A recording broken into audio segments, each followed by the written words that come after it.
আনাস রাদিয়াল্লাহু তাআলা আনহু বলেন, রাসূল সাল্লাল্লাহু আলাইহি ওয়াসাল্লাম একদা দুইটি ভেড়া কুরবানি করলেন, সাদা কালো শিং কলা। নিজে হাতে করলেন, করার সময়তে বললেন বিসমিল্লাহ আল্লাহু আকবার। আমি দেখলাম তিনি তাকে ফেলে দিয়ে চোয়ালের উপরে পা চাপিয়ে কুরবানি করেন। আয়েশা রাদিয়াল্লাহু তাআলা আনহা বলেন, আমার রাসূলুল্লাহ সাল্লাল্লাহু আলাইহি ওয়াসাল্লাম সাহাম, রাসূল সাল্লাল্লাহু আলাইহি ওয়াসাল্লাম একটি কুরবানি কেনার জন্য বললেন, অফিরাতিন কাবশান, একটি ভেড়া কেনার জন্য বললেন। এতাও ফি সাওয়াদিন ওয়া ইয়াবরকু ফি সাওয়াদিন ইয়ানজুরু ফি সাওয়াদিন।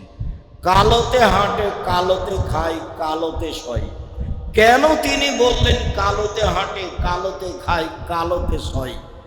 এর রহস্য রাসূল সাল্লাল্লাহু আলাইহি ওয়াসাল্লাম কিছু বলেননি, তবে বিদ্বানগণ মনে করেন কালো প্রাণীর গোশতের স্বাদ বেশি আছে, হতে পারে। তিনি বললেন যাও ভেড়া কিনো, এমন ভেড়া যে কালোতে হাঁটে, কালোতে খায়, কালোতে শয়, মুখ কালো, পা কালো, পেট কালো। আয়েশা রাদিয়াল্লাহু তাআলা আনহা বলেন, নিয়ে আসা হলো, তার হাতে দেওয়া হলো। তখন বললেন, আয়েশা একটা ছুরি নিয়ে আসো, তুমি নিজে ধারালো করে নিয়ে আসো। ফাফালা, তিনি তাই করলেন। আমাদের দেশে সাধারণত পুরুষ মানুষ ছুরি ধারালো করে। আয়েশা রাদিয়াল্লাহু তাআলা আনহাকে আল্লাহর নবী বললেন ছুরি ধারালো করতে পাথরের মাধ্যমে, তিনি তাই করলেন এবং নাম ধরে বললেন, আয়েশা ছুরিটা ধারালো করে নিয়ে আসো। স্বামী স্ত্রীর নাম ধরে ডাকবে, এতেই ভালোবাসা বেশি আছে, এই কথাই ঠিক। বলছিলাম সম্মানিত দিনী ভাই বোন, কুরবানি রাসূল সাল্লাল্লাহু আলাইহি ওয়াসাল্লাম বলেন, লা তাসবিহু ইল্লা মুসিন্না, তোমরা দাঁত ছাড়া কুরবানি করো না।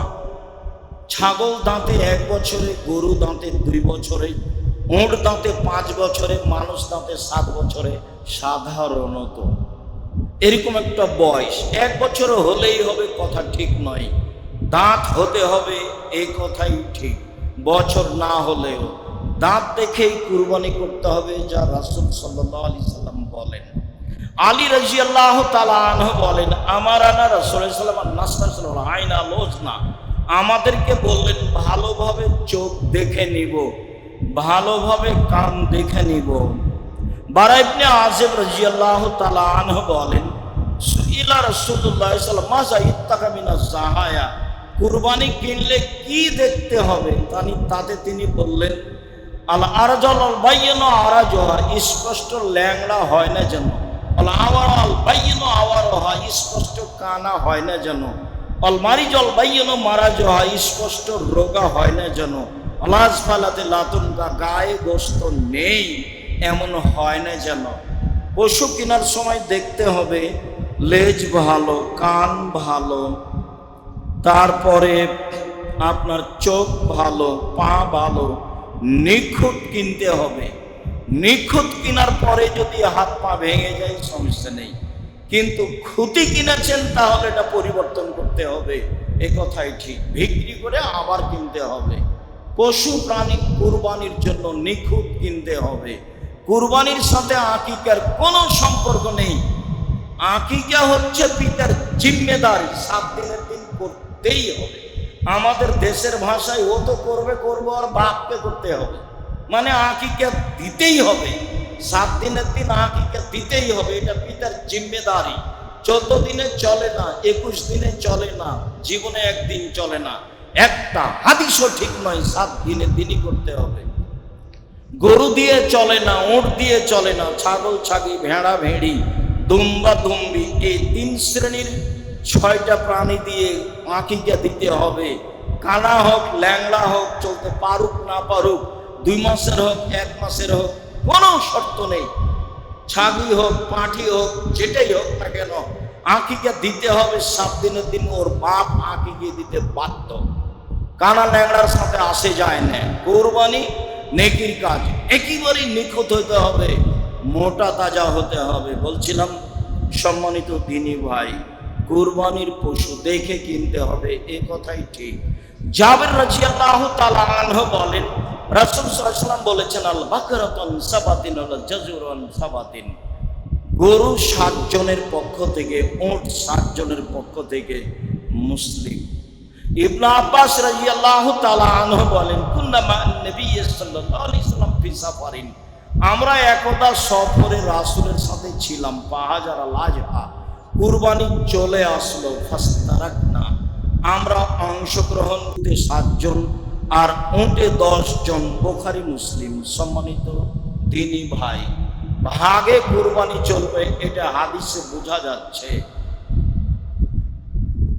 সফরের সাথে হাদিসগুলি জড়িত হলেও সফরের সাথে খাস করতে হবে এই কথা বিদ্যাঙ্গন বলতে চান না। আসলে বলতে চাচ্ছেন 7 জন না 7 পরিবার। হাদিসে 7 জন আছে, 7 পরিবার নেই। 7 পরিবারের পক্ষ থেকে একটি গরু কুরবানি করতে হবে, এই মর্মে আমি আব্দুর রাজ্জাক বিন ইউসুফ 97 সাল থেকে তদন্ত চালাচ্ছি। এ যাবৎ আমি এমন কোনো হাদিস একটা পেশ করতে পারিনি যার মাধ্যমে বলতে পারি যে 7টি পরিবারের পক্ষ থেকে একটি গরু কুরবানি চলবে, এরকম আমি বলতে পারিনি। তবে 7 জনের পক্ষ থেকে আছে, তার প্রমাণ আছে সহিহ হাদিস। 7 জন আর 7 পরিবার এক নয়। পরিবারের পক্ষ থেকে একটি পশু কুরবানি হতে হবে, এ কথাই ঠিক। কয়েকটি হাদিস। আয়েশা রাদিয়াল্লাহু তাআলা আনহা বলেন, নাহারা রাসূলুল্লাহ সাল্লাল্লাহু আলাইহি সাল্লাম মিন আলে মুহাম্মদ বাকারাতান ওয়াহিদা ফি হজ্জাতিল বিদা। রাসূল সাল্লাল্লাহু আলাইহি সাল্লাম বিদায় হজে তার পরিবারের পক্ষ থেকে একটি গরু কুরবানি করেছিলেন। বুখারী মুসলিম। আবু হুরায়রা রাদিয়াল্লাহু তাআলা আনহু বলেন, রাসূল সাল্লাল্লাহু আলাইহি সাল্লাম তার এবং তার পরিবারের পক্ষ থেকে একটি কুরবানি করেন। আনাস থেকে যে বর্ণনা রয়েছে, তিনি তার পা তার চোয়ালের উপরে চাপালেন ফেলে দিয়ে, তারপরে তিনি বলছেন, আল্লাহুম্মা তাকাব্বাল মিন মুহাম্মদ ওয়া আলে মুহাম্মদ, আল্লাহ তুমি মুহাম্মাদের পক্ষ থেকে, তার পরিবারের পক্ষ থেকে কুরবানিটি কবুল করো। সুম্মা কালা বিসমিল্লাহু আকবার, এরপরে তিনি জবে করলেন। বুখারী মুসলিম। 2, 3 রাসূল সাল্লাল্লাহু আলাইহি সাল্লাম বিদায় হজের লম্বা ভাষণে বললেন, মেখলা বিবি সুলাইম বলেন, কুনা মা রাসূলুল্লাহ সাল্লাল্লাহু আলাইহি সাল্লাম বিআরাফা, আমরা রাসূলের সাথে আরাফায় ছিলাম। তিনি বক্তব্যের এক পর্যায়ে বলেন, ইয়া আইয়ুহান নাস, হে পৃথিবীর জনগণ, ইন্না লিকুল্লি আহলি বাইতিন উযিয়া ফি কুল্লি আম, প্রত্যেক বছর একটা পরিবারের পক্ষ থেকে অন্তত একটা কুরবানি হতে হবে। পৃথিবীর জনগণ শুনে রেখো, প্রত্যেক পরিবারের পক্ষ থেকে অন্তত একটি কুরবানি হতে হবে। আতা রাদিয়াল্লাহু তাআলা আনহু বলেন, আমরা আবু আইয়ুব আনসারীকে জিজ্ঞাসা করলাম, কাইফা কানাতিস সাহায়া ফি আহদি রাসূলিল্লাহ সাল্লাল্লাহু আলাইহি ওয়াসাল্লাম, রাসূলের যুগে কুরবানি কেমন ছিল? তিনি বললেন, ওর রাজুল ইজাহি আশাতা আও বিসাতা আনহু আন আহলি বাইতিহি, একজন ব্যক্তি একটা ছাগল জবে করতেন তার পক্ষ থেকে, তার পরিবারের পক্ষ থেকে। ইয়াকুলুনা ইয়াতইমুনা, তারা খেত এবং খাওয়াতো। তিরমিজি হাদিস সহিহ।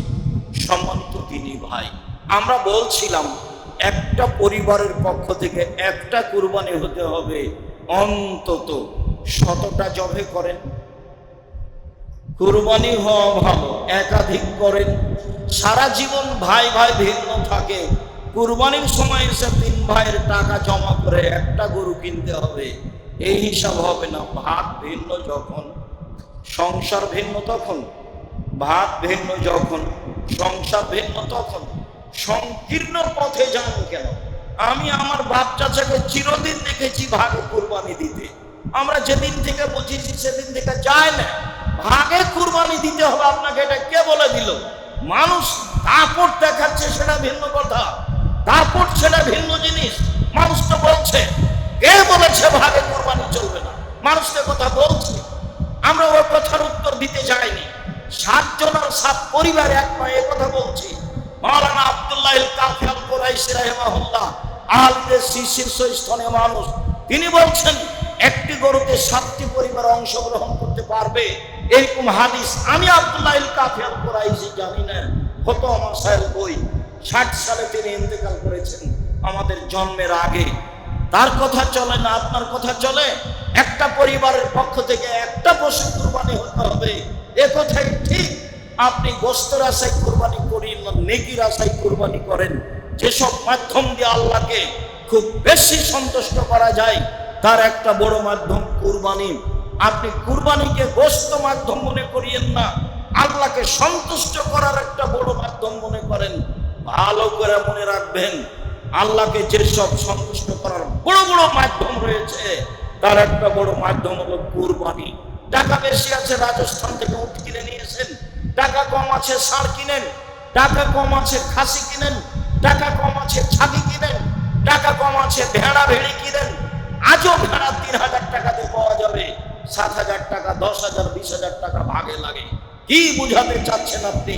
গোস্ত খাওয়ার জন্য কুরবানি করিয়েন না, মানুষের দাপটের উপরে কুরবানি করিয়েন না। আমি আব্দুর রাজ্জাক বিন ইউসুফ বলছি, আমি আপনার পাশের মানুষ, আমি আপনার সাথে আছি। আমি শরীয়ত সব বুঝিয়ে কথা নয়, ভালো বুঝিয়ে কথা এবং তদন্ত করে কথা। আমার এই লম্বা সময়ে একটা গরুতে 7টা পরিবার অংশগ্রহণ করতে পারবে এমন হাদিস আমি অবগত হতে পারিনি। মর্মে দেশবাসী, এলাকাবাসী, নিজের জন্মভূমির লোকজনকে বলতে চাই, সারা পৃথিবীর মানুষকে বলতে চাই, আল্লাহকে সন্তুষ্ট করার জন্য অন্তত একটা প্রাণী কুরবানি করুন, বেশি করুন, ভালো হবে। সবাই ইনকাম করে, আপনার ছেলেরা সবাই করুক, করুক না। গরিব মানুষ খাবে না কেন? কেন আপনার ভিতরে এত সংকীর্ণতা আসলো যে তাহলে তো যার গ্রামে যারা গরিব আছে ওদেরই গোস্ত বেশি হয়ে গেল, হোক না কেন? এইটাতে আপনি ছোট দিকে আসছেন কেন? গোস্ত 3 ভাগ করতে হবে, 1 ভাগ দিয়ে আসতে হবে, মাথা পিছু ভাগ করতে হবে, এটা পছন্দ হয়নি।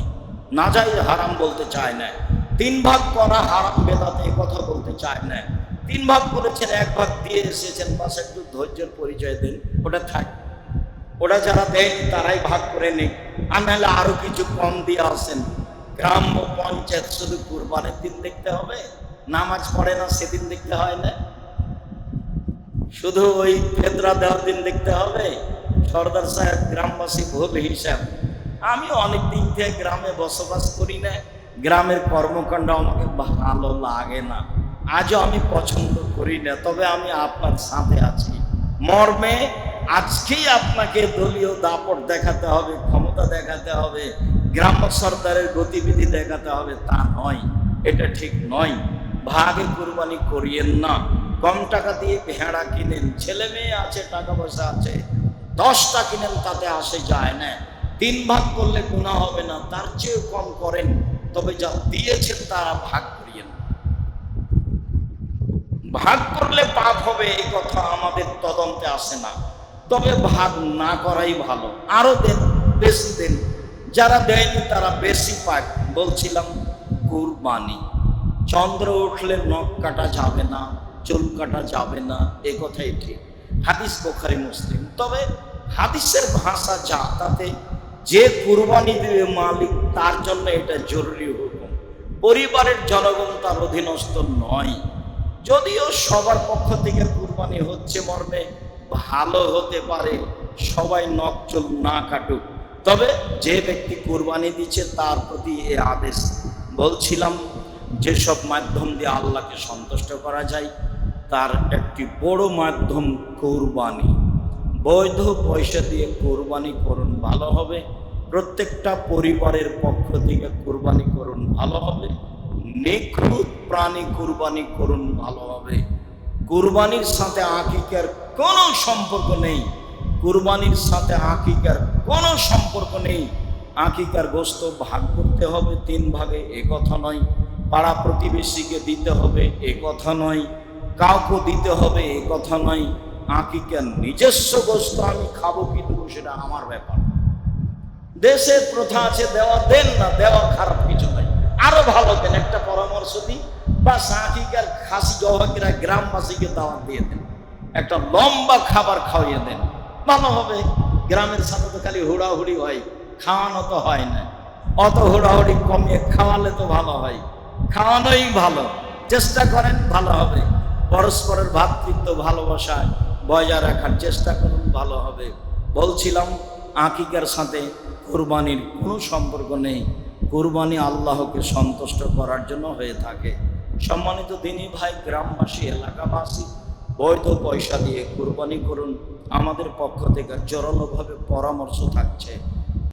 কুরবানি সম্পর্কে গুরুত্বপূর্ণ সংক্ষিপ্ত তথ্যবহুল বিবরণের চেষ্টা করব ইনশাআল্লাহ আজিজ।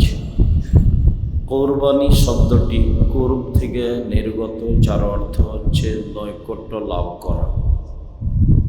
যেসব মাধ্যম দিয়ে আল্লাহকে সন্তুষ্ট করা যায় তার একটি বড় মাধ্যম কুরবানি। আমাদের কুরবানি ইব্রাহিম আলাইহিস সালামের কুরবানি, যদিও কুরবানি প্রথা আদম আলাইহিস সালাম থেকেই চালু রয়েছে। আদম আলাইহিস সালামের এক ছেলে এক মেয়ে একসাথে জন্মগ্রহণ করত। আগের ছেলে পরের মেয়ে, পরের ছেলে আগের মেয়ে, এভাবে তিনি বিবাহ দিতেন। কাবিলের সাথে জন্ম নিয়েছিল ইকলিমা, আর হাবিলের সাথে জন্ম নিয়েছিল লিওয়াজা। ইকলিমা দেখতে বেশি সুন্দরী ছিল লিওয়াজার চেয়ে। সময় আসলে আদম আলাইহিস সালাম তার নীতি অনুযায়ী বিবাহের প্রস্তাব পেশ করলেন। কাবিল তা প্রত্যাখ্যান করল। কাবিল বলল, আমার সাথে যে মেয়ে জন্ম নিয়েছে আমি তাকে বিবাহ করতে ইচ্ছুক। আদম আলাইহিস সালাম পরিস্থিতি দেখে তাদেরকে কুরবানি পেশ করতে বললেন। তিনি বললেন, তোমরা কুরবানি পেশ করো, যার কুরবানি কবুল হবে সেই ইকলিমাকে বিবাহ করবে। পিতার পরামর্শে যেহেতু কাবিল জমি চাষ করত, মর্মে কিছু কম কুরবানি হিসেবে পেশ করল, আর ছাগল মেষ পালন করত কাবিল, মর্মে একটি দুম্বা কুরবানি হিসেবে পেশ করল। সে সময় আকাশ থেকে আগুন এসে কুরবানি জ্বলে যেত। যার জ্বলে যেত তার কুরবানি কবুল হয়েছে বলে প্রমাণিত হতো। বিষয়টি এখন হলে বোঝা যেত কার কুরবানি কবুল হচ্ছে আর হচ্ছে না। আল্লাহ তাআলা দয়া করে গোশত খাওয়ার সুযোগ দেওয়ায় মানুষ অবৈধ পয়সা দিয়ে কুরবানিতে প্রস্তুতি নিচ্ছে। সম্মানিত দিনী ভাই, আকাশ থেকে আগুন এসে হাবিলের কুরবানি জ্বলে গেল, কাবিলের গমগুলি থেকে গেল। এতে কাবিল ক্ষিপ্ত হয়ে গেল। এ কথায় আল্লাহ তাআলা বলেন, অতলু নাবা ইবনাই আদামা ইদ কাররাবা কুরবানান। মুহাম্মদ সাল্লাল্লাহু আলাইহি সাল্লাম আপনি আদমের দুই ছেলের কাহিনী পড়ে দেখুন। যখন দুইজনের একজনের কুরবানি কবুল করা হয়েছিল, অপরজনের কুরবানি কবুল হয়নি। সামাজিকভাবে অপমান ঠেকাতে গিয়ে কাবিল হাবিলকে বলল, হাবিল, আমি তোমাকে হত্যা করব। কাবিল বলল, তুমি হত্যা করো, আমি তোমাকে হত্যা করব না। এই কথা হাবিল কাবিলকে বলল। রাসূল সাল্লাল্লাহু আলাইহি সাল্লাম পরিস্থিতি আলোচনা করতে গিয়ে বলেন, যখন জনগণের অবস্থা এমন হবে যে সমাজে কেউ হুঁশিয়ার মানুষ থাকবে না, সবাই হবে আগাছা, মারামারি হইচই বেড়ে যাবে, সেদিন বাড়িতে থাকা ভালো হবে বাইরে যাওয়ার চেয়ে। তখন সাহাবীগণ বললেন, আল্লাহর নবী, মারামারি বেড়ে গেলে বাড়িতে থাকি, তবুও যদি কেউ মারতে আসে তাহলে কি করব? তখন আল্লাহ রাসূল বললেন, তুমি আদমের দুই ছেলের ভালোটার মতো হবা। কাবিল বলল, হাবিল, আমি তোকে হত্যা করব। তো হাবিল বলল, তুমি হত্যা করো, আমি হত্যা করব না। পরিস্থিতি জটিল হলে মানুষকে আদম আলাইহিস সালামের দুই ছেলের ভালোটার মতো হওয়ার জন্য রাসূল সাল্লাল্লাহু আলাইহি সাল্লাম বলেন। আজ থেকে নিয়ে প্রায় ৫,৫০০ বছর পূর্বে ইরাকের ব্যাবিলন শহরে উর নামক গ্রামে ইব্রাহিম আলাইহিসসালাম জন্মগ্রহণ করেন। ইব্রাহিম আলাইহিসসালাম যে কোরবানি করেছিলেন সেই কোরবানি আমাদের কোরবানি। ইব্রাহিম আলাইহিসসালাম তার স্ত্রী সারাকে সাথে নিয়ে এক এলাকা দিয়ে পার হচ্ছিলেন। সে এলাকায় স্বামী স্ত্রী পার হতে পারে না। স্বৈরাচারী শাসককে বলা হলো, আপনার এলাকায় একজন লোক প্রবেশ করেছে যার নাম ইব্রাহিম, তার সাথে একজন মহিলা রয়েছে, হিয়ামিন আহসানি নিসায়ে, সে আরব ভূখণ্ডে বা পৃথিবীতে সবচেয়ে সুন্দরী নারী। সারা পৃথিবীতে সবার চেয়ে সুন্দরী নারী হতে পারে, একেবারে হাওয়া থেকে নিয়ে কিয়ামত পর্যন্ত। অন্যথায় ওই সময়ে যত নারী ছিল সবার চেয়ে সুন্দরী নারী সারা ছিলেন। মর্মে বলা যেতে পারে যে ইউসুফ আলাইহিসসালাম যে রূপ চেহারা পেয়েছিলেন তার দাদির চেহারা, তার দাদি সারা পৃথিবীতে সবচেয়ে সুন্দরী নারী ছিল বলে বুখারী মুসলিমের হাদিসে উল্লেখ হয়েছে। স্বৈরাচারী শাসক তার কাছে লোক পাঠালো। ইব্রাহিম আলাইহিসসালাম বললেন, সারা দেখো, আমাকে যখন বলেছে তোমার সাথেকে, তখন আমি বলেছি এটা আমার বোন। ফালা তুকাযযিবি বিহাদিসি, তুমি যেন আমার কথাকে মিথ্যা প্রমাণ করো না। তোমাকে যদি বলে এইটাকে, তুমি বলিও এটা আমার ভাই। সারা মনে রেখো, আল্লাহে ইন আলাল আরজে মুমিন গায়রি ওয়া গায়রু, আমি আর তুমি ব্যতীত মাটির উপরে আর কোনো মুসলমান নেই। মর্মে আমরা দুইজন ভাই বোন বটে। ইব্রাহিম আলাইহিসসালাম চেষ্টা করলেন স্বৈরাচারী শাসকের হাত থেকে নিজেকে স্ত্রীকে রক্ষা করা, সম্ভব হলো না। তিনি নিরুপায় হয়ে স্ত্রীকে তার কাছে পাঠিয়ে দিলেন।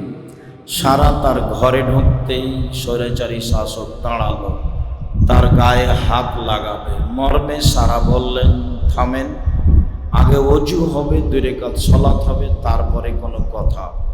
অজু করে 2 রাকাত সালাত আদায় করে সারা বললেন, আল্লাহুম্মা ইন কুনতু আমানতু বিকা ওয়া বিরাসূলিকা ওয়া হাসানতু ফারজি ইল্লা লা যাওজি, হে আল্লাহ, আমি যদি তোমাকে আল্লাহ বলে বিশ্বাস করে থাকি আর তোমার নবী ইব্রাহিমকে নবী বলে বিশ্বাস করে থাকি, আর আমার জিন্দগিতে কখনো আমার লজ্জাস্থান আমার স্বামী ছাড়া অন্য কাউকে ব্যবহার করতে না দিয়ে থাকি, ফালা তুসাল্লিত আলায়াল কাফেরা, তাহলে তুমি এই নির্জন ঘরে কাফেরকে আমার উপরে জয় করো না। কথা শেষ হতে না হতেই স্বৈরাচারী শাসক অজ্ঞান হয়ে মাটিতে পড়ে গেল। সারা আল্লাহকে বললেন, আল্লাহ, এ যদি মারা যায় তাহলে আমরা দোষী সাব্যস্ত হব, আমরা আটকা পড়ে যাব, তুমি একে রক্ষা করো। বর্ণনার বিবরণে বোঝা যায় স্বৈরাচারী শাসক বলল, সারা তুমি একটু দোয়া করো আল্লাহর কাছে, আমি বেঁচে গেলে তোমার সাথে অন্যায় করব না। ঘটনা বারংবার 3 বার হলো। দোয়ার ভিত্তিতে ভালো হয়, আবারও অন্যায় করতে যায়। শেষ পর্যায়ে স্বৈরাচারী শাসক বলল, এই তোমরা কে আছো? তোমরা তো আমার নিকটে শয়তানকে পাঠিয়েছ, নিয়ে যাও একে, এর সাথে একটা কাজের মেয়ে হাজেরাকে দিয়ে দাও। মনে রাখবেন, জীবনে উপকার করলে আপনার কেউ ক্ষতি করবে, আপনি যার উপকার করবেন এটাই ঠিক। ক্ষতি স্বীকার করে মানুষের উপকার করতে হবে, এটাও ঠিক। 3 বার দোয়া করে যাকে বিপদ থেকে রক্ষা করলেন, সেই লোকই বলছে, এই কে আছো? তোমরা তো আমার কাছে শয়তানকে পাঠিয়েছ। সারাকে ও শয়তান বলে ঘোষণা করছে। যার দুয়াই 3 বার বিপদ থেকে রক্ষা পায় তাকেই শয়তান বলে। মনে রাখতে হবে, এটা পৃথিবীর স্বাভাবিক গতি।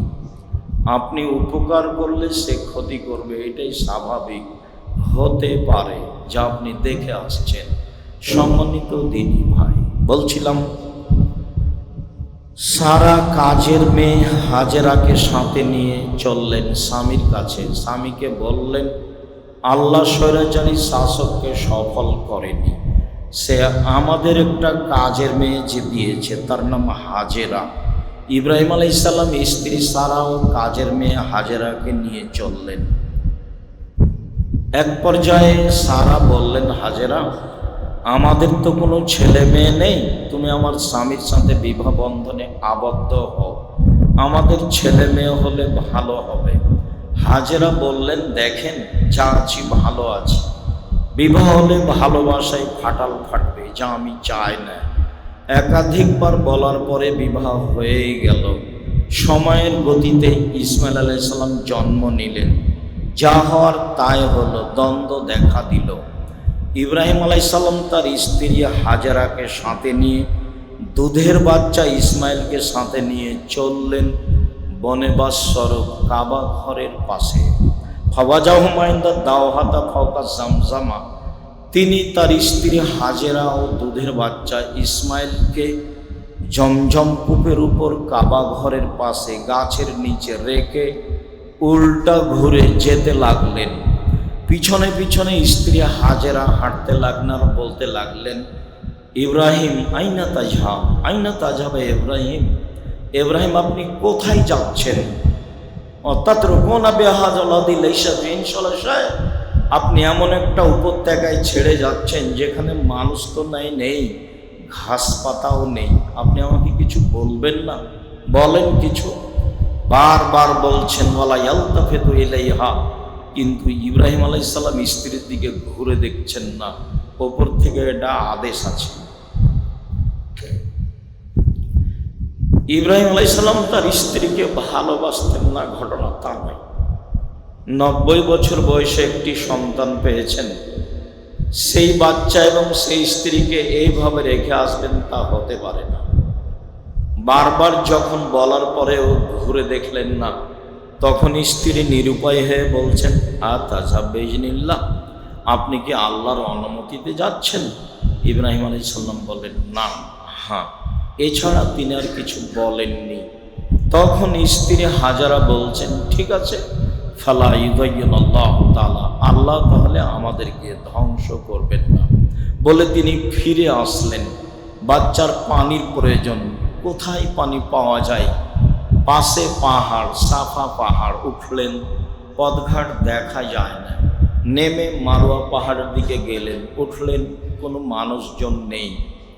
বারবার 7 বার ঘোরাঘুরি করলেন, যা হজের সাই হিসাবে উল্লেখ হয়েছে। নিরুপায় হয়ে ভাবছেন, বাচ্চা কি বেঁচে আছে না পিপাসায় মারা গেছে। দেখি। বাচ্চার কাছাকাছি হলে একটি শব্দ হলো, কি চান? শব্দের উত্তরে তিনি বললেন, পানি চাই।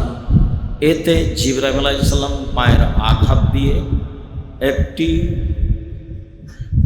ঝর্ণা বের করলেন, সেটা হলো জমজম কূপ। বাচ্চার পায়ের আঘাতে জমজম কূপ নির্মাণ হয়েছে, কথাটি ঠিক নয়, মিথ্যা কথা। জিবরাইল আলাইহিস সালাম পায়ের আঘাত দিয়ে জমজম কূপ চালু করেছেন, এ কথাই ঠিক। জমজম মানে আটকানো, তিনি পানি আটকাতে লাগলেন। আব্দুল্লাহ ইবনে আব্বাস রাদিয়াল্লাহু তাআলা আনহু বলেন, রাসূল সাল্লাল্লাহু আলাইহি সাল্লাম বলেছেন, যদি হাজেরা পানি না আটকাতেন তাহলে সারা পৃথিবীর মানুষ জমজম পানি পান করতে পারত বলে রাসূল সাল্লাল্লাহু আলাইহি সাল্লাম বলেন। সম্মানিত দিনী ভাই ও বোন, চললেন ইব্রাহিম আলাইহিস সালাম একটু সামনে, সানিয়া পাহাড়। সানিয়া পাহাড়ে গিয়ে কাবা ঘরের দিকে মুখ করে বলছেন, আল্লাহুম্মা ইন্নী আসকানতু মিন যুররিয়াতি বিওয়াদিন গায়রি যারিন ইনদা বাইতিকাল মুহাররাম।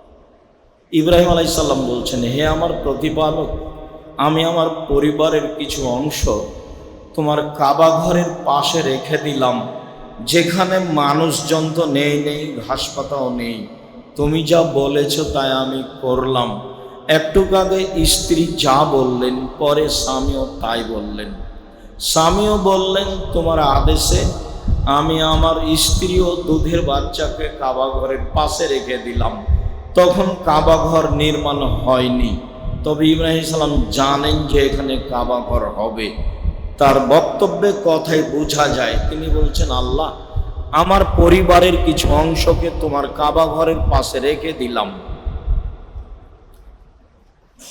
যেখানে মানুষজন তো ঘাস পাতা তো নেই মানুষজনও নেই। সম্মানিত দিনী ভাই বোন, বলছিলাম আমাদের কুরবানি ইব্রাহিম আলাইহিস সালামের কুরবানি, অবশ্যই এভাবে কুরবানি করার চেষ্টা করব। আল্লাহ আমাদের তৌফিক দান করুক। আল্লাহুম্মা আমিন। আল্লাহুম্মা সাল্লি আলাইহি, আল্লাহুম্মা বারিক।